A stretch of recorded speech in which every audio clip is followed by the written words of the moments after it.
भवतु सहनौ भुनक्तु सह वीर्यङ्करवावहै तेजस्विनावधीतमस्तु मा विद्विषावहै। ॐ शान्ति शान्ति शान्तिः। शङ्करं शङ्कराचार्यं केशवं बादरायणं सूत्रभाष्यकृतो वन्दे भगवन्तो पुनः पुनः। ईश्वरो गुरुरात्मेति मूर्तिभेदविभागिने व्योमवद्व्याप्तदेहाय दक्षिणामूर्तये नमः। ॐ शान्ति शान्ति शान्तिः। वैकुंठवासी श्रीमान सुधाकर भालेराव यांचा वर्षश्राद्ध निमित्त भालेकर परिवार यांच्या वतीने एक विलक्षण भागवत सप्ताह तो महाराष्ट्रामध्ये मी अनेक ठिकाणी पाहिलेलो आहे। खूप सुंदर भागवतचे नियोजन होतो, पण शास्त्रीय विधिवत भागवताचे नियोजन फार कमी ठिकाणी असतो आणि त्यापैकी हे सप्ताह आहे।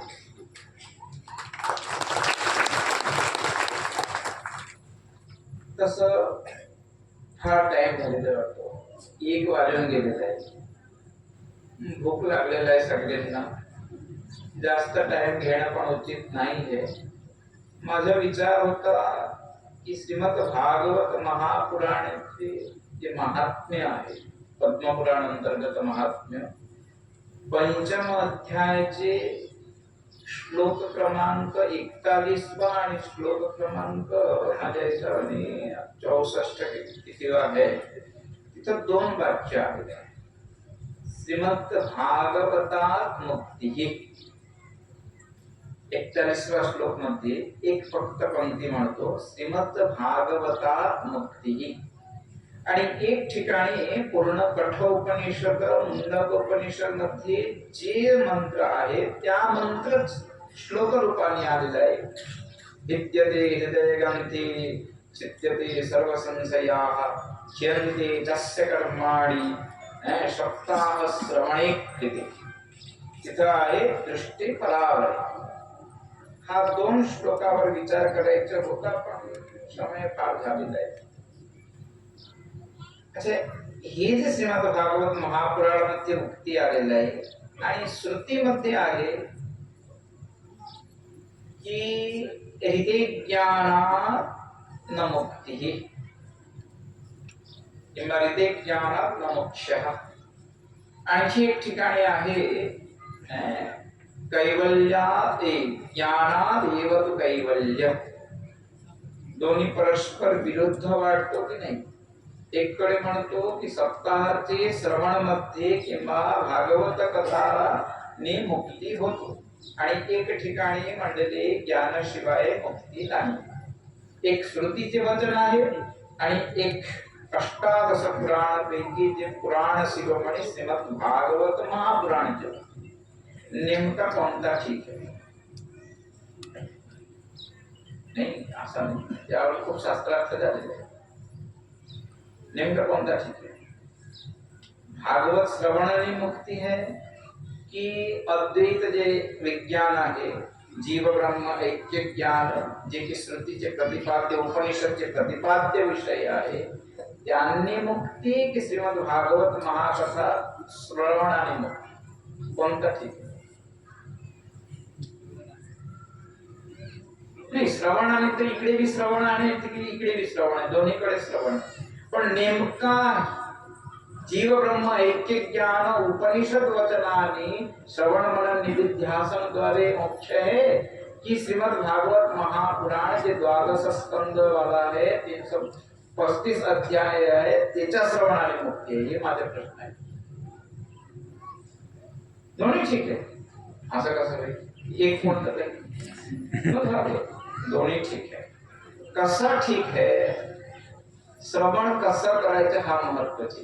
श्रीमद भागवत महापुराण तुम्ही कथा तो ऐकले, पण कथाचे पाठीमागे एक द्वितीय स्कंदचे दशम अध्याय पहिला श्लोक मध्ये श्रीमद भागवत महापुराणला 10 लक्षण वाला सांगितले.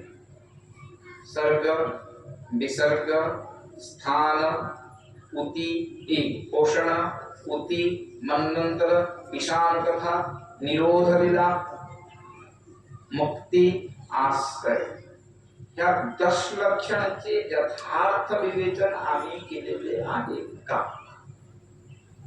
खूप भागवत सप्ताह तुम्ही ऐकलेले सगळेच आहे, पण हा 10 जे महालक्षण आहे, 10 लक्षण युक्त महापुराण आहे. सामान्य पुराण 5 लक्षण युक्त असतात, पण श्रीमद भागवत महापुराण 10 लक्षण युक्त आहे. आणि त्या 10 लक्षणचे विवेचन ज्यांनी केले त्यांच्या भागवत श्रवणाने मोक्षाचं शोध. पण ते टाइम नाही आता, म्हणून फार सुंदर गोष्ट आहे. फार 7 दिवसात सुंदर असे कथा झाला. आमचे आदरणीय श्रद्धेय स्वामी अमृतानंद सरस्वती यांनी 7 दिवसात फार सुंदर कथा केली असं मला ऐकायला आला. सुंदर झाले की मी तो ऐकलं नाही, व्यवस्थित झालं ना. आणि आज ही इथं मी आलो, पाहिलो आमचे हरिभक्त पारायण सुश्री है की श्रीमती है असे सुश्री रोहिणीताई हवाप, रोहिणीताई परांजपे फार सुंदर असे संगीतचे ज्ञान भी है आणि शास्त्राचे ज्ञान आहे.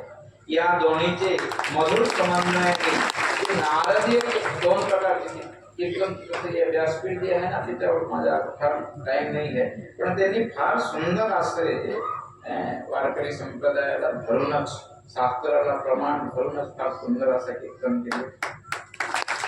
तुम्ही सगळ्यांनी श्रवण केले. फक्त एवढे मला सांगायचं की 7 दिवसात जे आम्ही श्रवण केले, 7 दिवसात नंतर जी काळाचे आम्ही कीर्तन श्रवण केले ते आपले जीवनामध्ये आणायचे. बस भागवत कथाचे वास्तविक आपल्या जीवनाचे उद्धार तेव्हा होईल श्रवण नंतर, मनन केल्यानंतर.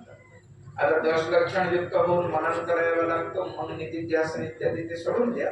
पण कमीत कमी भागवत महापुराणाचे एक उद्देश्य आहे, यदि तुम्ही शास्त्राचे यथावत चिंतन करण्याकरता समर्थ नाही आहे, तो भागवत महापुराण सांगतो की प्रत्येक कर्माला स्वकर्म जे स्वकर्तव्य आहे, वर्णाश्रम धर्म आहे, ते करताना भगवंताचे चरणी अर्पित करा आणि अनन्य भावाने भगवानचे शरण जा.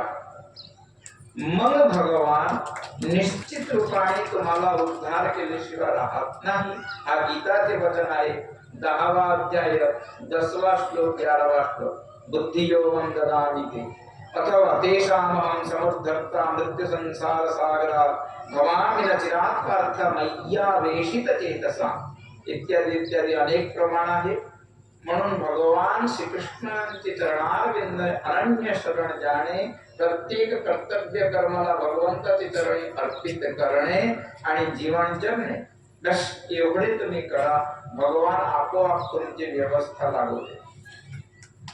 इतके समय फार कमी असू द्या, फार सुंदर तुम्ही इथे नियोजन केले. आता प्रश्न हे नियोजन सार्थक झालेलं आहे की नाही? असा जिथं श्रीमद भागवत कथा होत आहे, जिथं अशा प्रकारचे कीर्तन आहे, त्यात काही संशय नाही तुमचे पिताश्री निश्चित रूपाने भगवानचे जे स्वधाम आहे वैकुंठ, त्यामध्ये अवश्य देव त्यांना प्राप्तव्य आहे. आता कोणते लोकांचे मुक्तीचे मी नाही सांगू शकत, ते असू द्या. पण श्रीमद भागवत महापुराणाचे मुख्य फल आणि जे आनुषंगिक फल आहे, आनुषंगिक फल आहे क्रममुक्ती. मग निश्चित रूपाने त्यांना वैकुंठ गमन झालेलं आहे, यात काही संशय नाही. म्हणून यापुढे मी जास्त काही बोलत नाही. हेच सगळ्यांच्या जीवनामध्ये भगवान तुमचे जे भावी आयुष्य आहे ते आमचे भारतीय संस्कृती वैदिक परंपराचे रक्षणार्थ आणि परमार्थिक प्रगती व्हावा एवढे माझ्या भगवंताची चरणी प्रार्थना आहे. हरि ओम. ओम पूर्णमदः पूर्णमिदं पूर्णात् पूर्णमुदच्यते पूर्णस्य पूर्णमादाय पूर्णमेवावशिष्यते. ओम शांति शांति शांति. ओम नमः पार्वती पतये हर हर महादेव.